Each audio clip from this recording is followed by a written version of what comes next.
Assalamualaikum warahmatullahi wabarakatuh. Perkenalkan, nama saya Bapak Supriyanto, guru pindahan dari SMP Negeri 1 Tanjung Pinang, Kepulauan Riau, pindah ke SMP Negeri 10 Surakarta. Ya, mudah-mudahan semua dalam keadaan sehat walafiat, tidak ada kekurangan suatu apapun, dan selalu menjaga ya kesehatan di masa pandemi ini. Ya, itu sedikit perkenalan dari Bapak. Pada kesempatan ini kita belajar tentang pencemaran lingkungan. Mohon diperhatikan dengan seksama dan dipahami bersama-sama.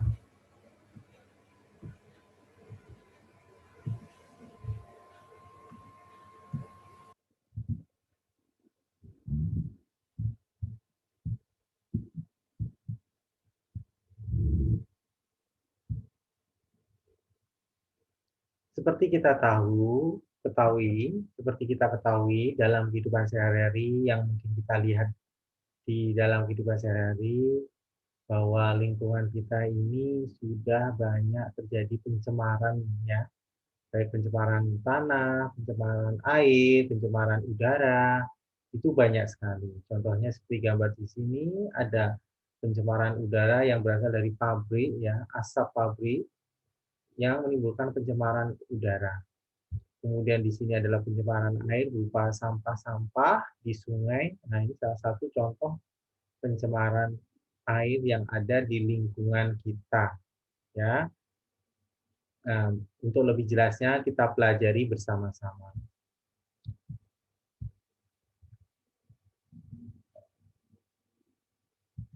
Pencemaran lingkungan adalah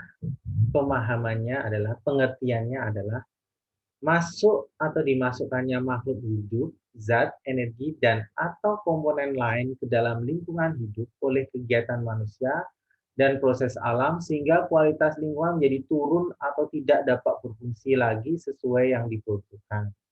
Jadi, secara umum pencemaran lingkungan itu adalah masuknya suatu zat ke dalam lingkungan ya yang dapat menurunkan fungsi ya, menurunkan fungsi yang sesuai yang diperuntukkannya.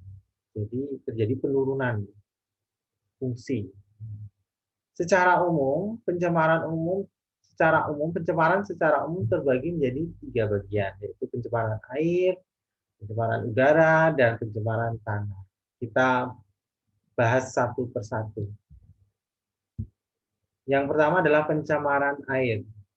Pencemaran air adalah masuknya atau dimasukkannya makhluk hidup atau zat energi atau komponen lain ke dalam air oleh kegiatan manusia, sehingga kualitas air turun sampai ke tingkat tertentu yang menyebabkan air tidak dapat berfungsi sesuai yang dibutuhkannya.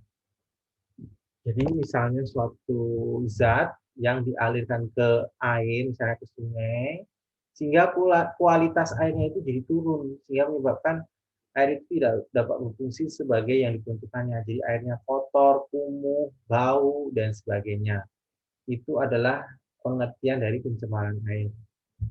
Air dikatakan tercemar apabila air tersebut mengalami perubahan warna, ya, bau, rasa maupun derajat keasaman, itu pH-nya. Jadi kalau air sudah tercemar itu biasanya warna sudah tidak jernih lagi, kotor, kumuh. Terus menimbulkan bau yang tidak sedap, menyengat ya, karena bau busuk ya.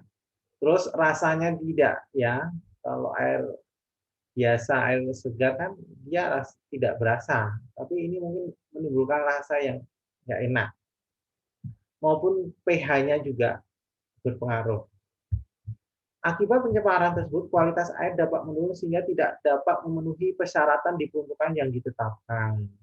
Karena pencemarannya sudah luar biasa, jadi air itu tidak bisa dimanfaatkan. Ya, biasanya air digunakan untuk minum, untuk mencuci, ya. Karena sudah tercemar, jadi tidak layak lagi untuk digunakan. Ya. Bahan pencemar air berasal dari satu, contohnya limbah industri, limbah rumah tangga, dan limbah pertanian. Ini contoh-contoh bahan pencemar air. Nah, kita lihat sini gambarnya ya. Ini contoh pencemaran air yaitu yang berasal dari ya limbah pabrik ya salah satunya, limbah industri, limbah rumah tangga dan limbah pertanian. Ini lebih jelasnya ya. Jadi airnya nampak sungainya jadi kumuh, kotor ya, hitam warnanya hitam, pekat dan sebagainya. Sekarang yang kita bahas adalah limbah industri untuk pencemaran air. Limbah industri itu berupa bahan kimia berbahaya yang terdapat dalam limbah industri antara lain logam berat yaitu kadmium, merkuri, timbal, dan seng, arsenat, krom, timah, benzen, dan karbon tetraklorida. Akibatnya, banyak organisme yang hidup di sungai mati karena lingkungan tempat hidupnya sudah tidak sehat. Ya, jadi ketika sungai itu sebagai ekosistem dari ya ekosistem suatu ikan ya ikan sungai karena tercemar seperti logam-logam berat ini sehingga air sungai itu sudah tidak berfungsi layaknya sebagai tempat tinggalnya ikan ya karena mengandung logam-logam berat tersebut ya jadi ikannya nggak bisa hidup di situ akhirnya mati kadar oksigennya rendah karena bau tidak sedap dan sebagainya. Contoh pencemaran air oleh limbah industri yaitu kasus pencemaran merkuri di Teluk Minamata, Jepang pada tahun 1958 yang dikenal dengan istilah penyakit Minamata, yaitu kadar merkurinya sangat tinggi ya pada ikan. Terus ikan itu kita makan sebagai manusia kita makan, terus dia terakumulasi ya mengendap di dalam tubuh manusia yang tidak bisa keluar lewat metabolisme sehingga mengendap terus jadi penyakit ya munculnya seperti benjolan besar kalau penyakit contoh ciri merkuri ini yang ada di pisau tinggi itu ada benjolan besar di tubuh ya ini adalah penyakit akibat pencemaran limbah industri. Kemudian limbah rumah tangga yang dapat menyebabkan pencemaran air. Limbah rumah tangga merupakan limbah yang berasal dari kegiatan rumah tangga. Dalam limbah rumah tangga dapat dijumpai berbagai bahan organik, misalnya sisa sayur, ikan, nasi, minyak, lemak, air buangan manusia yang terbawa air paris kemudian ikut aliran sungai. Ada pula sampah-sampah anorganik seperti plastik, aluminium, dan botol yang hanyut terbawa arus sungai. Jadi ini sampah-sampah ini ya bisa mengganggu ya perjalanan aliran air ya ketika dibuang di sungai plastik dibuang botol dibuang sampah-sampah dibuang di sungai akibatnya apa jadi aliran air itu jadi mampet ketika musim hujan ya baru terjadi banjir nah ini adalah contoh pencemaran air yang bisa kita lihat dalam kehidupan sehari-hari. Kemudian pencemaran air oleh limbah pertanian. Limbah pertanian merupakan limbah yang berasal dari bahan-bahan dalam kehidupan pertanian, misalnya pupuk dan pestisida. Penimbunan pupuk di perairan dapat mengakibatkan berkembangnya tumbuhan air seperti eceng gondok, algae, ya begitu cepat, ya karena perairan tersebut kaya akan unsur hara atau nutria, dinamakan eutrofikasi. Jadi eutrofikasi itu tumbuhnya eceng gondok atau alga secara cepat tidak terkendali sehingga menyebabkan apa eh, zat-zat yang ada di dalam ekosistem air itu tidak bisa diteruskan oleh cahaya matahari. Cahaya matahari tidak bisa masuk karena tertutup oleh eceng gondok algae. Sehingga ikan-ikannya tidak dapat berkembang dengan baik, tidak dapat hidup dengan baik. Ya. Dampak penggunaan pestisida disebut biological magnification. Artinya pelipat gandaan bahan penyebab pada organisme yang tingkatnya lebih tinggi. Akumulasi DDT terbesar terdapat pada konsumen tingkat akhir yaitu manusia. Pengaruh DDT bagi tubuh manusia berupa tidak fungsinya hati dan gangguan saraf dengan gejala kelelahan serta kejang sampai timbul kelumpuhan. Ini adalah efek terparah dari ya limbah pertanian ini dari penggunaan pupuk, pestisida yang berlebihan sehingga apa jadinya ya terakumulasi ya bisa kena ke manusianya sendiri sehingga menimbulkan gangguan saraf, gejala kelelahan dan sebagainya. Kita lanjutkan lagi. Dampak pencemaran air. Satu, penurunan kualitas lingkungan. Sudah jelas kualitas lingkungan terutama airnya itu kualitasnya sudah turun drastis ya.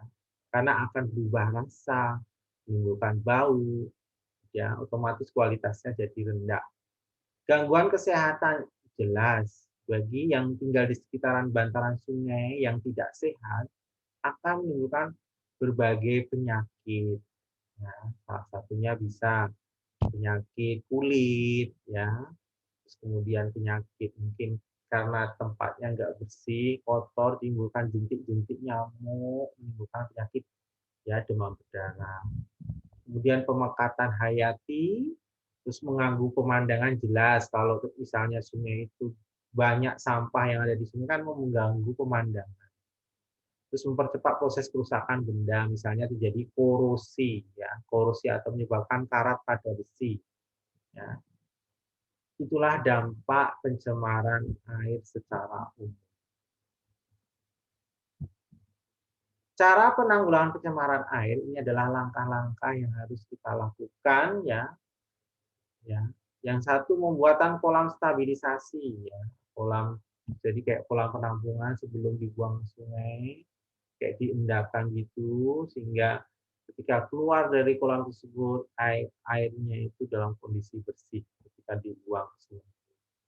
Yang kedua adalah IPAL, instalasi pengolahan air limbah. Jadi perlu diolah terutama yang di pabrik-pabrik itu, limbah-limbah air itu harus diolah dulu sebelum dialirkan ke sungai. Ya. Jadi mengurangi pencemaran. Kemudian pengelolaan ekskreta, yaitu dengan menerapkan 4R, recycle, yaitu daur ulang. Jadi barang-barang yang bisa didaur ulang, ya didaur ulang. Reuse, penggunaan ulang, jadi kira-kira itu ya botol atau apa yang bisa digunakan ulang ya bisa ya, atau yang lainnya yang kira-kira bisa digunakan lagi ya jangan dibuang. Reduce, pengurangan bahan, dikurangi penggunaannya, misalnya kira-kira plastik itu dapat menimbulkan sampah ya, bisa direduce, kita menggunakan misalnya kita beli apapun pakai wadah sendiri, pakai tas rajutan atau tas apapun yang punya kita sendiri, terus kita gunakan lagi. Jadi mengurangi penggunaan bahan yang berbahan plastik. Dan repair, pemeliharaan, jadi dipelihara betul, diperbaiki, ya. Itulah langkah-langkah dari yang bisa kita lakukan untuk menanggulangi pencemaran. Kita lanjut lagi. Pencemaran udara. Pencemaran udara adalah kehadiran satu atau lebih substansi fisik, kimia atau biologi di atmosfer dalam jumlah yang dapat membahayakan kesehatan manusia, hewan, dan tumbuhan, mengganggu estetika dan kenyamanan, atau merusak properti. Pencemaran udara dapat ditemukan oleh sumber-sumber alami maupun kegiatan manusia.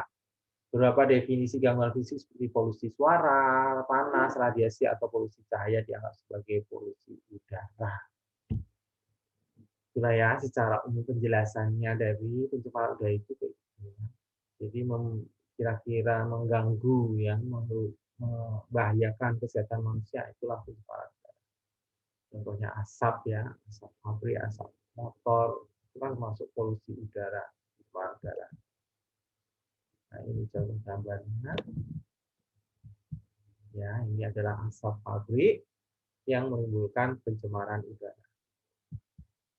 Sekarang pencemaran udara itu ada zat-zat yang menjadi polutan, zat pencemar. Karbon monoksida (CO).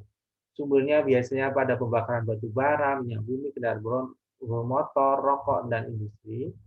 Efeknya, kalau karbon monoksida itu kita hirup, efeknya adalah sakit kepala, sesak napas, asma, kerusakan otak, dan kematian. Kemudian nitrogen oksida itu berasal dari pembakaran, terutama pembakaran yang disebabkan oleh kendaraan, bakar sampah, arang, minyak gas, dan sebagainya. Efeknya atau akibatnya gangguan pernapasan, sakit kepala, penyakit tenggorokan, dan hujan asam. Kemudian sulfur oksida berasal dari sumber pencemarannya adalah gunung berapi meletus, pembakaran minyak bumi, batu bara, dan industri. Akibatnya sesak napas, bronkitis, kanker tenggorokan, hujan asam, ya, merusak tanaman. Kemudian zat pencemar berikutnya adalah klorofluorokarbon atau CFC. Biasanya berasal dari sumber pendingin, contohnya AC, kemudian spray dan foam. Itu efeknya adalah penipisan lapisan ozon yang sangat berguna untuk melindungi bumi dari radiasi UV, ultraviolet. Kemudian partikel padat, ya, partikel padat, campuran bahan bakar pada kendaraan bermotor, keracunan timbal, kerusakan otak, dan penurunan daya tahan tubuh. Perubahan karbon dioksida CO2 proses, ya, pembakaran terutama pembakaran yang disebabkan oleh kendaraan, sampah, arang, minyak, gas alam, dan bensin. Karbon dioksida yang berlebihan di atmosfer akan menyebabkan efek rumah kaca. Jadi kalau efek rumah kaca itu suhu di bumi jadi lebih panas.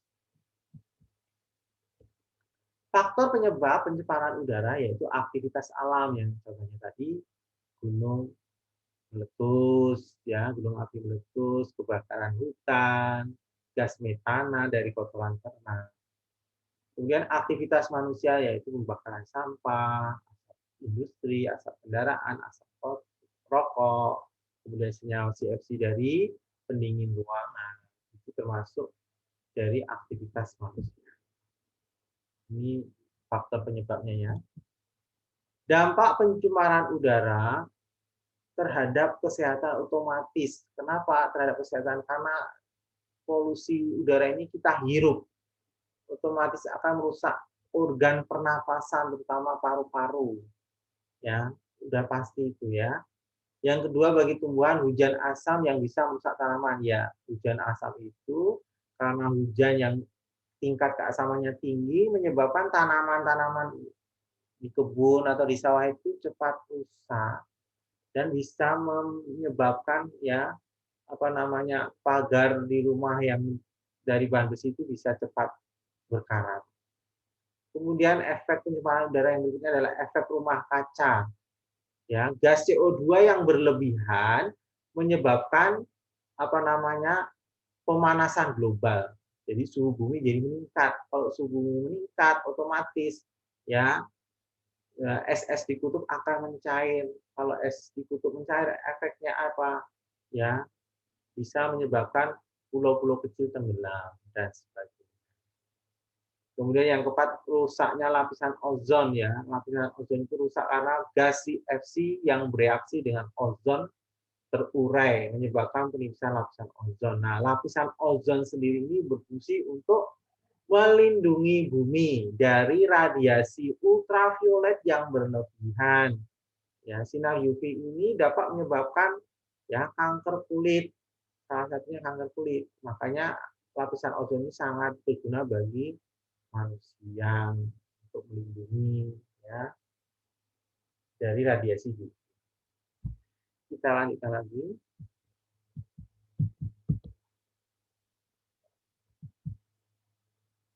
Pencemaran tanah.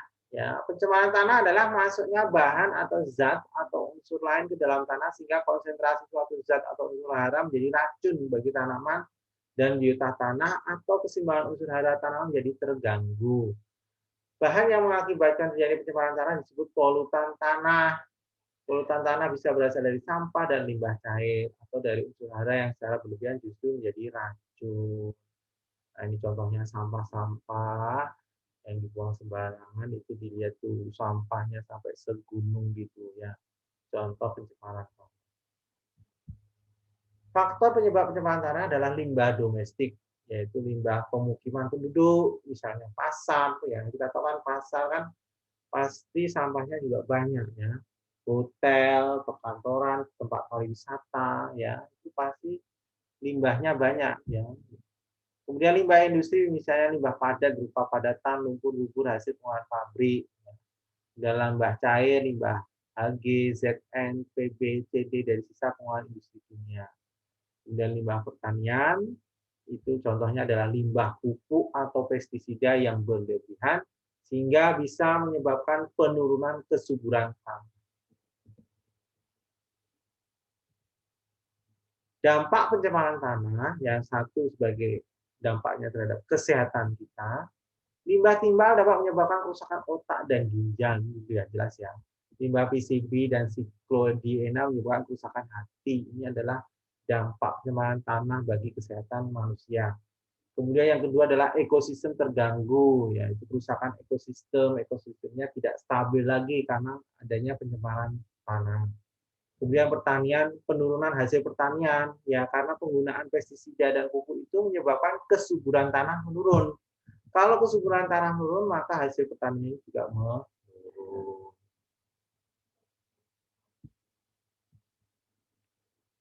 Bagaimana cara penanggulangan pencemaran tanah? Yang pertama, remediasi, yaitu kegiatan bersihkan permukaan tanah yang terima dengan in situ dan ex situ. Contohnya, gotong royong, bersih kampung, disapu. Itu contoh adalah remediasi, membersihkan permukaan tanah dari sampah-sampah atau limbah-limbah. Kemudian bioremediasi adalah proses pembersihan pencemaran tanah dengan menggunakan mikroorganisme, jamur atau bakteri bertujuan memecah mendegradasi zat pencemar menjadi bahan kurang beracun atau tidak beracun.